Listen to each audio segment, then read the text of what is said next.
श्री हरिश्चंद्र जी सूर्यवंश में त्रिशंकु नाम की एक प्रसिद्ध चक्रवर्ती सम्राट हुए, जिन्हें मुनि विश्वामित्र ने अपने योग बल से सशरीर स्वर्ग भेजने का प्रयत्न किया था। महाराज हरिश्चंद्र उन्हीं त्रिशंकु के पुत्र थे। यह बड़े ही धर्मात्मा, सत्यपरायण तथा प्रसिद्ध दानी थे। उनके राज्य में प्रजा बड़ी सुखी थी और दुर्भिक्ष, महामारी आदि उपद्रव कभी नहीं होते थे।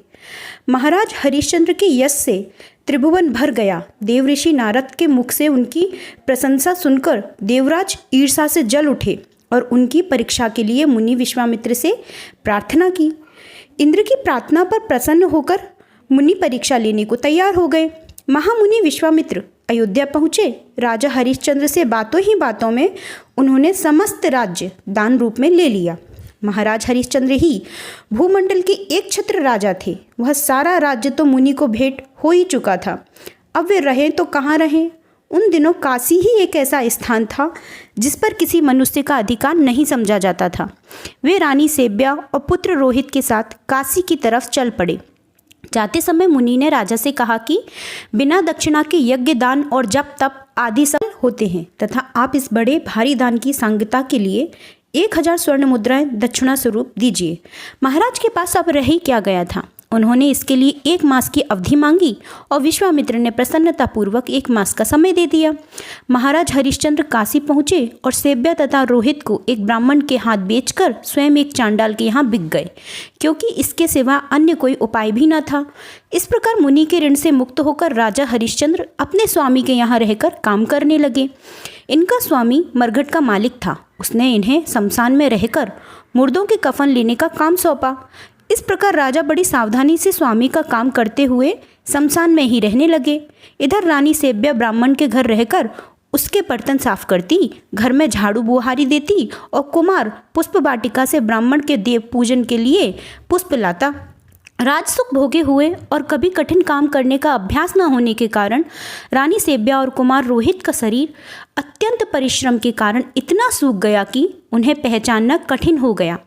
इसी बीच में एक दिन जबकि कुमार पुष्प चयन कर रहा था, एक पुष्पलता के भीतर से एक काले विषधर सर्प ने उसे डस लिया।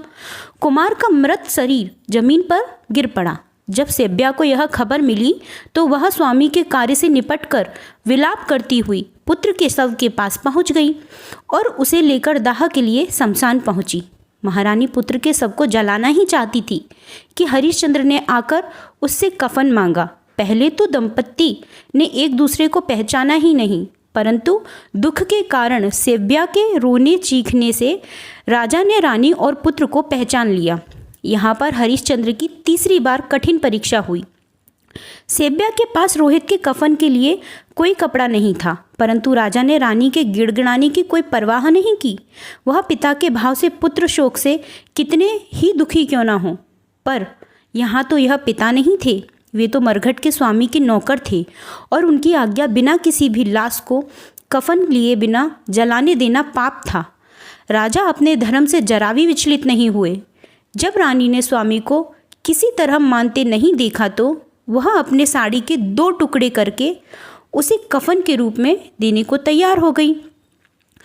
रानी जो ही साड़ी के 2 टुकड़े करने को तैयार हुई कि वहाँ भगवान नारायण एवं मुनि विश्वामित्र सहित ब्रह्मा आदि देवगण उपस्थित हुए और कहने लगे कि हम तुम्हारी धर्म पालन की दृढ़ता से अत्यंत प्रसन्न हैं। तुम तीनों सदैव स्वर्ग में जाकर अनंत काल तक स्वर्ग के दिव्य भोगों को भोगो। इधर इंद्र ने रोहित के मृत शरीर पर अमृत की वर्षा करके उसे जीवित कर दिया। कुमार सोकर उठे हुए की भांति उठ खड़े हुए। हरिश्चंद्र ने समस्त देवगण से कहा कि जब तक मैं अपने स्वामी से आज्ञा न ले लूं, तब तक यहाँ से कैसे जा सकता हूँ। इस पर धर्मराज ने कहा, राजन, तुम्हारी परीक्षा के लिए मैंने ही चांडाल का रूप धारण किया था। तुम अपनी परीक्षा में पूर्णतः उत्तीर्ण हो गए हो। अब तुम स्वर्ग जा सकते हो। इस पर महाराज हरिश्चंद्र ने कहा, महाराज, मेरे विरह में मेरी प्रजा अयोध्या में व्याकुल हो रही होगी। उनको छोड़कर मैं अकेला कैसे स्वर्ग जा सकता हूँ। यदि आप मेरी प्रजा को भी मेरे साथ स्वर्ग भेजने को तैयार हो तो मुझे कोई आपत्ति नहीं, अन्यथा उनके बिना मैं स्वर्ग में रहने की अपेक्षा उनके साथ नरक में रहना भी अधिक पसंद करूँगा। इस पर इंद्र ने कहा, महाराज, उन सबके कर्म तो अलग अलग हैं, वह सब एक साथ कैसे स्वर्ग जा सकते हैं। यह सुनकर हरिश्चंद्र ने कहा, मुझे आप मेरे जिन कर्मों के कारण अनंत काल के लिए स्वर्ग भेजना चाहते हैं, उन कर्मों का फल आप सबको समान रूप से बांट दें। फिर उनके साथ स्वर्ग का क्षणिक सुख भी मेरे लिए सुखकर होगा, किंतु उनके बिना मैं अनंत काल के लिए भी स्वर्ग में रहना नहीं चाहता। इस पर देवराज प्रसन्न हो गए और उन्होंने तथास्तु कह दिया। सब देवगण महाराज हरिश्चंद्र एवं सेव्या तथा रोहित को आशीर्वाद एवं नाना प्रकार के वरदान देकर अंतर्ध्यान हो गए।